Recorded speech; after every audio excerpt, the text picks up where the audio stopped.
مسند احمد کی حدیث نمبر ہے 7472۔ حضرت سیدنا ابو ہریرہ رضی اللہ تعالی عنہ بیان فرماتے ہیں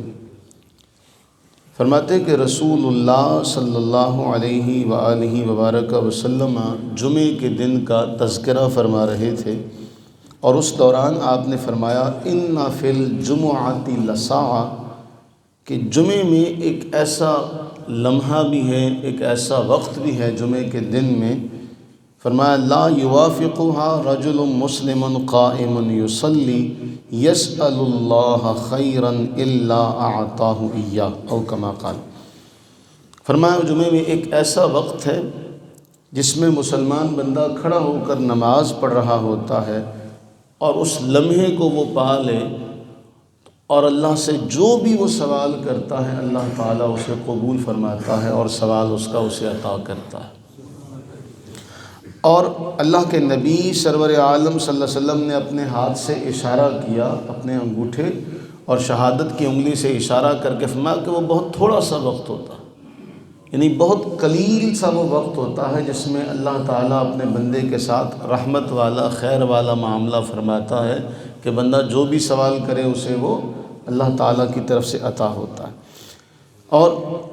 صحیح مسلم کے اندر، صحیح مسلم کی حدیث نمبر ہے 853، اس میں نبی سرور عالم صلی اللہ علیہ وسلم سے اس گھڑی کا پوچھا گیا تو آپ علیہ الصلوۃ والتسلیم نے فرمایا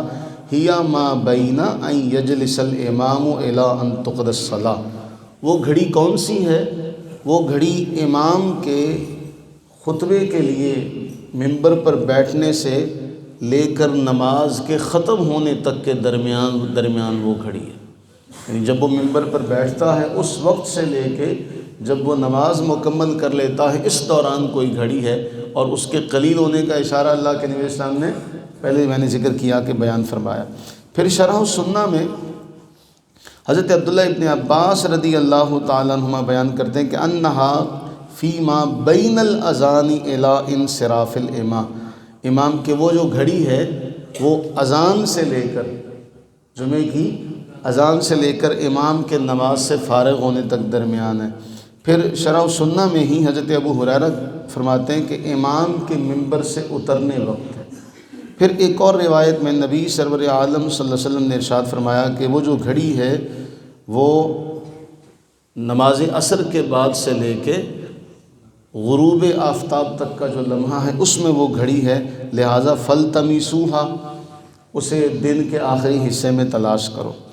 یعنی یہ دو طرح کے اقوال نبی سرور عالم صلی اللہ علیہ وسلم سے ہمیں ملتے ہیں، اور دونوں صحیح سند کے ساتھ ہمیں ملتے ہیں۔ یعنی ایک میں آپ علیہ السلام نے فرمایا کہ جمعے کی اذان سے لے کر نماز کے فارغ ہونے تک، اور دوسری روایت میں آپ نے فرمایا کہ وہ عصر سے لے کر مغرب تک کا درمیانی وقت ہے۔ بعض علماء پھر اس کا ان دونوں کو جمع کرتے ہوئے، ان دونوں کے درمیان مطابقت کرتے ہوئے فرماتے ہیں اللہ تعالیٰ کے نبی صلی اللہ علیہ وسلم کی حکیمانہ جو تعلیم و تربیت ہے، اس کا جو فلسفہ ہے وہ یہ ہے کہ رسول اللہ صلی اللہ علیہ وسلم یہ چاہتے ہیں کہ بندہ مومن وہ لمحہ بھی ضائع نہ کرے، وہ لمحہ بھی ضائع نہ کرے، ان دونوں لمحات میں کوشش کرے کثرت سے اللہ کو یاد کرنے کی، اس کی عبادت کرنے کی، کیونکہ جس لمحے وہ اللہ کی عبادت کر رہا ہوا، عبادت میں مصروف ہوا، اللہ کی رحمت نازل ہوئی تو اس کے سارے کام سمر جائیں گے۔ اور پھر کہتے ہیں کہ اس گھڑی کو کیوں بیان نہیں کیا گیا، اس کو متعین کیوں نہیں کیا گیا؟ اس لیے کہ اگر متعین کر دیا جاتا تو لوگ اسی گھڑی کو تلاش کرتے اور اسی پر تکیہ کرتے اور اسی گھڑی کے اندر عبادت کرتے، باقی عبادت نہ کرتے، جیسے شب قدر کا معاملہ ہے۔ یعنی اگر اسے بھی متعین کر دیا جاتا تو پھر ایک ہی رات لوگ جاگتے، اس لیے اللہ کے نبی صلی اللہ علیہ وسلم کی حکمت یہ ہے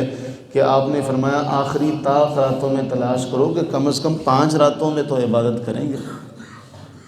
شب قدر کی تلاش میں 5 راتیں تو عبادت کریں گے۔ اگر رات متعین ہو جاتی تو پھر صرف ایک ہی رات عبادت کی جاتی، اس لیے فرمایا کہ وہ مختصر سی گھڑی ہے، اب امام کے منبر پر جانے سے، اذان سے اور نماز کے اختتام تک، اور عصر سے مغرب تک۔ اللہ سے دعا فرمائے کہ وہ جو جملہ ہے نا ایک بڑا حسین ہے فارسی کا، ہر شب قدر است گر تو بدانی، کہ ہر رات ہی شب قدر ہے اگر تو جان لے، ہر رات ہی شب قدر ہے اگر تو جان لے، تو جس گھڑی اللہ عبادت کی توفیق عطا فرما دے وہی غنیمت ہے، وہی غنیمت ہے۔ اب سردیاں ہیں اور اس موسم میں جس کو اللہ توفیق عطا فرمائے گا، نہ اس کا کوئی کمال ہے، نہ میرا نہ آپ کا، کسی کا کوئی ذاتی کمال نہیں۔ جس کو اللہ نے توفیق دی اس کو اللہ بستر سے اٹھا کے مسجد میں لے آئے گا، مصلی پر کھڑا کر دے گا، اپنے ذکر کی توفیق دے دے گا۔ نہ طاقتور دیکھے گا، نہ کمزور دیکھے گا، نہ مالدار دیکھے گا، نہ کم غریب دیکھے گا، بس جس کو توفیق ملی اس کو اللہ یہ سجدے کی توفیق عطا فرمائے گا۔ اللہ سے دعا فرمائیں کہ اللہ تعالی ہمیں اپنی بندگی کی توفیق عطا فرمائے اور ہمیں وہ قبولیت والی گھڑی اللہ تعالی نصیب فرمائے، اور اس قبولیت والی گھڑی کا، قبولیت کا جو لمحہ ہے اس کا صدقہ اللہ ہمیں دنیا اور آخرت کی ساری بھلائیاں عطا فرمائے۔ آمین ثم آمین۔